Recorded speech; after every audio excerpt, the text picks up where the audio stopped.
first perspective was as a runner and as a former president of the Florida Track Club. On the day of this year's Boston Marathon, Robert Barnes experienced a collision of his two worlds. And Boston has a near and dear place to my heart and my wife's heart because it's the mecca for runners, and as marathoners, it's a sacred place. And then to have that kind of sacred place converge with the body of research that I work with and the population that I work with, it was a weird feeling. It was heartbreaking, and yet at the same time, I really wanted to kind of jump in, and I wish I could have been up there to kind of talk with people and get our team up there. Robert Barnes is a rehabilitation scientist at the University of Florida Department of Orthopedics and Rehabilitation. He works as a liaison between the amputee, surgeon, prosthetist, and physical therapist, and also tracks the psychological distress of the patients. As a board member of the Florida Track Club, Barnes recalls what he went through to assure that the 20 runners from his organization participating in the Boston Marathon were safe. My initial concern when the bombs went off is we had about 20 runners up there. So I spent most of that night, trying to, there wasn't a whole heck of a lot I could do, but we did have some resources up there.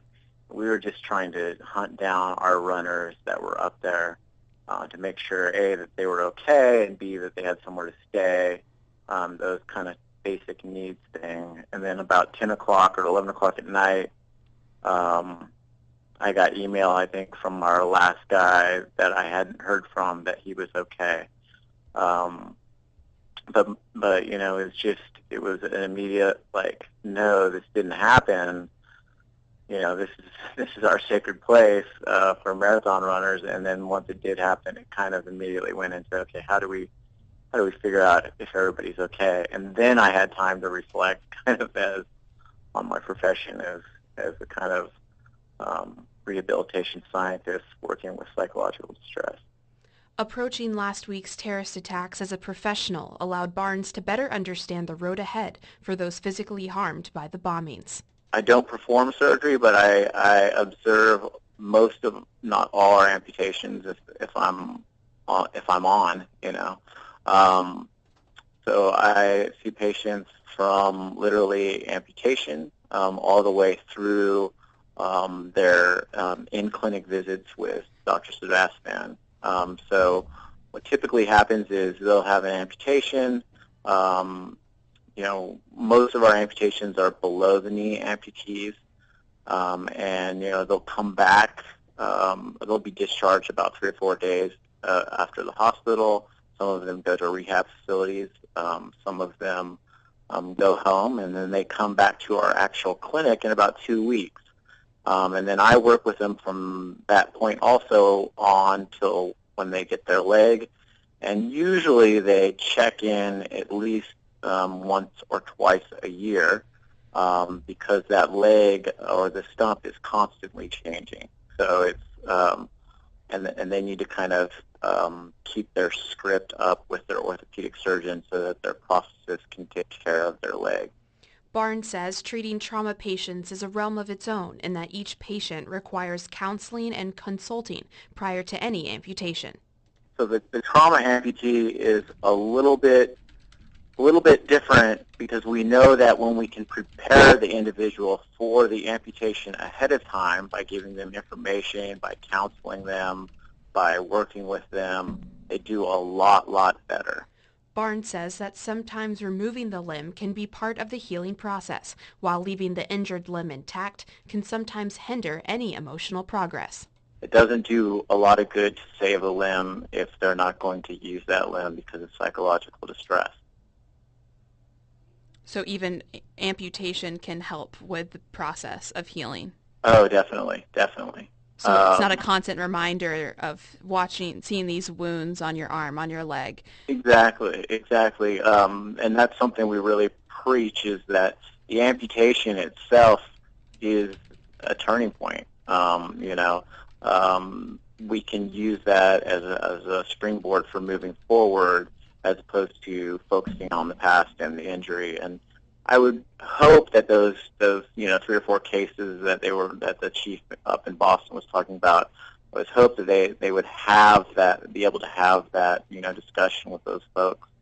Um, that you're going to save yourself a lot of heartache and a lot of sorrow possibly by having this amputation, and the potentials for these amputees is really, really endless. I mean, we've come miles and miles as far as amputee care and functionality. So Could I you think also people think argue that's though great. that could you also argue though that the loss of a limb is arguably just as memorable for these victims who are trying to recover from something traumatic? The fact that they don't have a limb is a constant reminder that they still went through a terrible experience. Certainly, certainly, and that's a.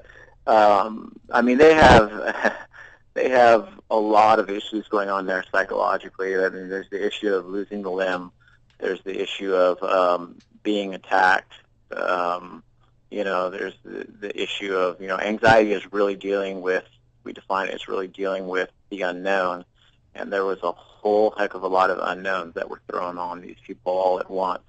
Um, so kind of teasing what those are is going to be unique for each individual, and it's going to be a long, difficult process. And it's almost impossible to do.